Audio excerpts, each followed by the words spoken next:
Hello students, আমি অনিমেষ।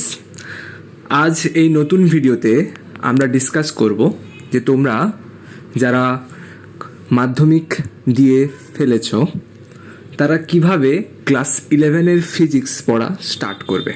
তো অনেকেই প্যানিক করে যায় যে কিভাবে ক্লাস 11-এর ফিজিক্স পড়া স্টার্ট করবে, তারা বুঝে উঠতে পারে না। তো চলো আমরা শুরু করি। বিগিনিং স্ট্র্যাটেজি কি হওয়া উচিত সেটা নিয়ে আমরা ডিসকাস করব।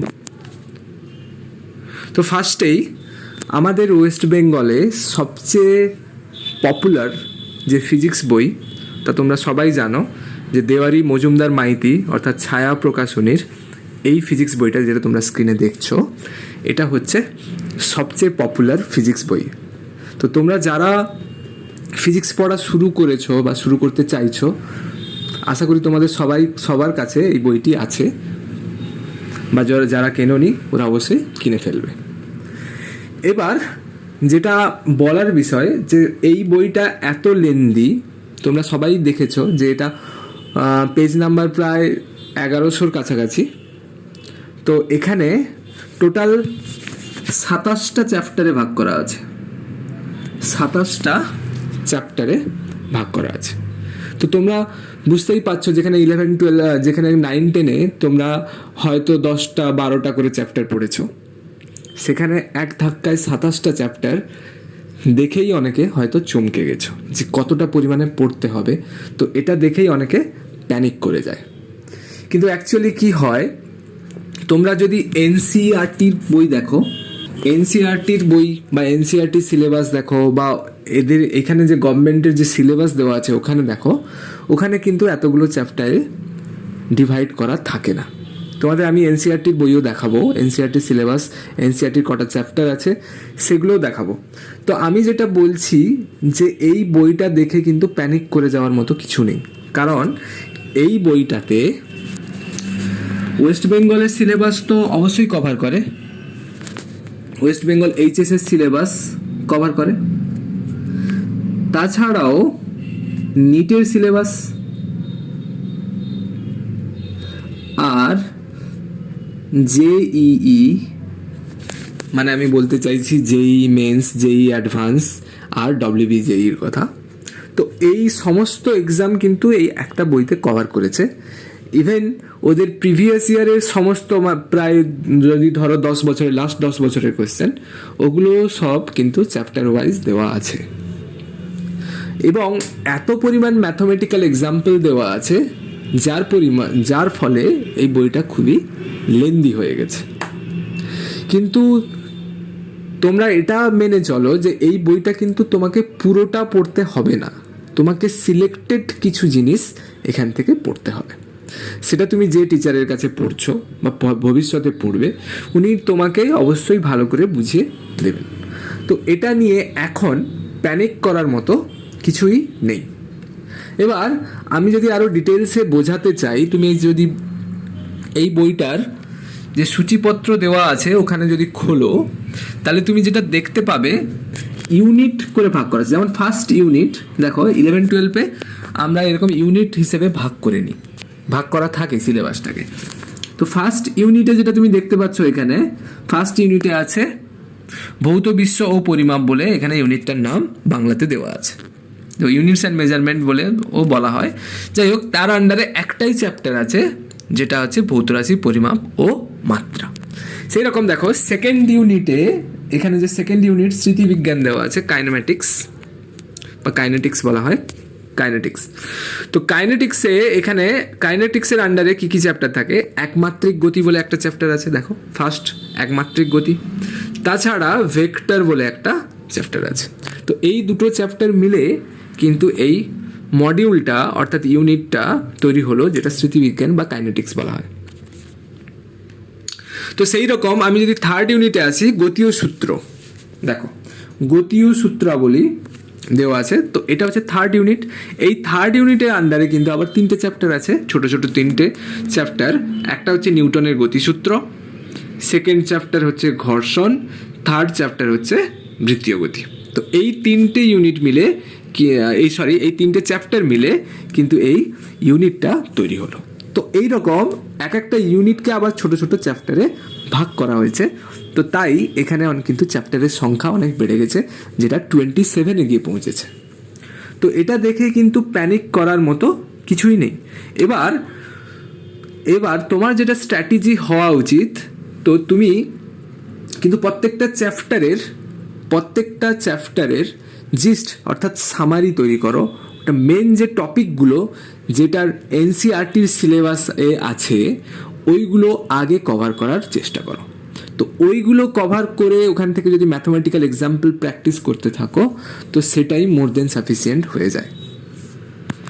তো এখানে যদি তুমি দেখো ভালো করে, আমি যদি নাম্বার ডিস্ট্রিবিউশনটাকে দেখাই, দেখো এখানে এনসিইআরটিতে কিন্তু এখানে এই 15টা চ্যাপ্টারে ভাগ করেছে। চ্যাপ্টার 1 to 15 তুমি দেখতে পাচ্ছ। ফার্স্ট হচ্ছে physical world, units and measurement, motion in straight line, এর লাস্ট চ্যাপ্টার হচ্ছে ওয়েভস। তো এইরকম 15টা চ্যাপ্টারে কিন্তু এনসিইআরটির বইতে ভাগ করা আছে, যেখানে এখানে ছায়া প্রকাশনীর বইতে কিন্তু 27টা চ্যাপ্টারে ভাগ করেছে।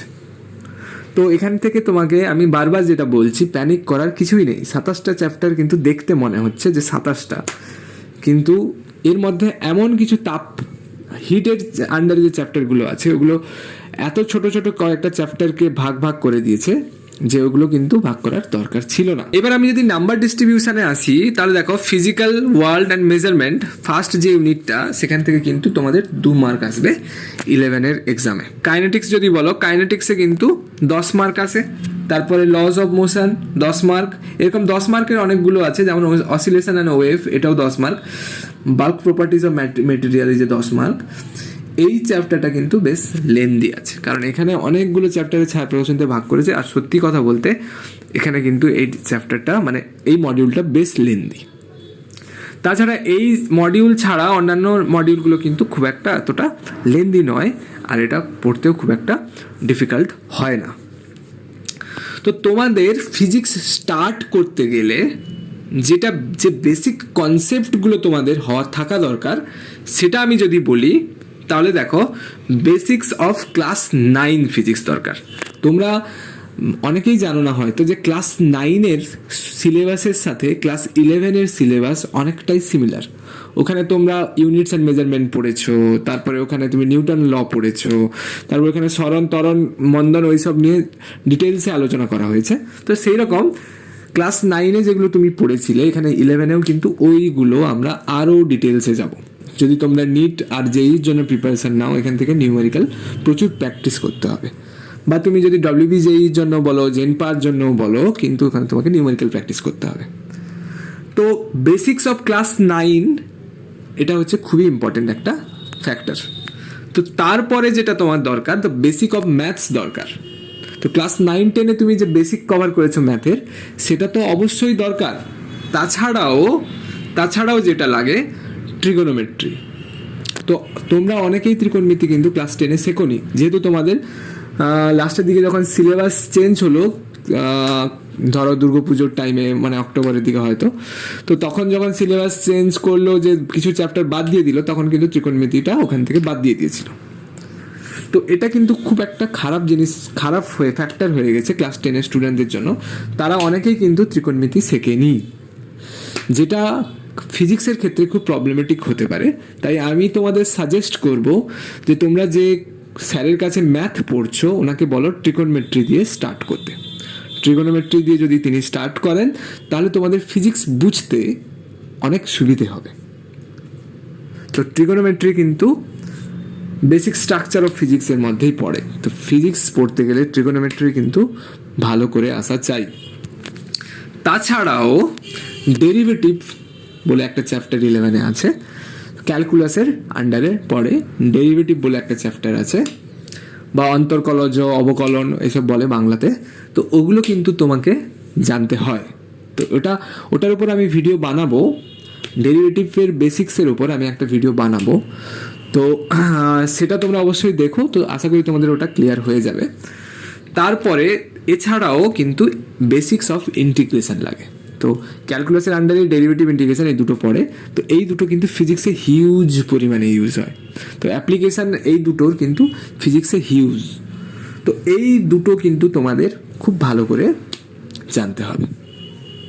আমি ক্লাস 11-এ চেষ্টা করছি নতুন ভিডিও বানানোর, তোমাদের নতুন নতুন চ্যাপ্টারগুলোর উপর ভিডিও বানানোর, একটার পর একটা। আশা করছি আমি এই উইকেই একটা দুটো ভিডিও আপলোড করে দিতে পারবো।